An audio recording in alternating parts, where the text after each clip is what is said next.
ਸਿੰਘ ਜਿਹੜੀ ਸਾਡੀ ਫੌਜ ਦੇ ਨੇ ਤੇ ਇਹ ਜਾ ਕੇ ਪਹਿਲਾਂ ਉੱਥੇ ਮਰਿਆਦਾ ਲਾਗੂ ਕਰਾਉਣਗੇ। ਮਰਿਆਦਾ ਜਦੋਂ ਬਹਾਲ ਉੱਥੇ ਹੋ ਜੂਗੀ ਤੇ ਉਹਨਾਂ ਨੂੰ ਸਰੂਪ ਉਹਨਾਂ ਦਾ हैंडओवर कर ਦਿੱਤਾ ਜਾਊਗਾ। अभी फैसला कि हफ्ते का आप लोगों ने टाइम दिया है कि हफ्ता नहीं ਅਸੀਂ ਕੋਈ ਸਮਾਂ ਨਹੀਂ ਦਿੱਤਾ, ਸਮਾਂ ਅਸੀਂ ਇਹਨਾਂ ਨੂੰ ਦਿੱਤਾ।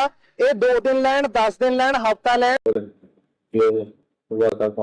क्या करना चाहेंगे, क्या कुछ फैसला लिया गया? देखिए, जो गुरु ग्रंथ साहिब की सेवा को लेके एक छोटा सा विवाद हुआ था आपस में, तो दोनों पक्षों के लोग मैंने बुलाए थे। उन्होंने एक कमेटी का निर्माण किया है और वो कमेटी दोनों पक्षों के लोग उसमें हैं और दोनों पक्षों के लोग देखेंगे कि जो प्रोटोकॉल है गुरु ग्रंथ साहिब की सेवा का वो पूरा हो रहा है कि नहीं हो रहा है।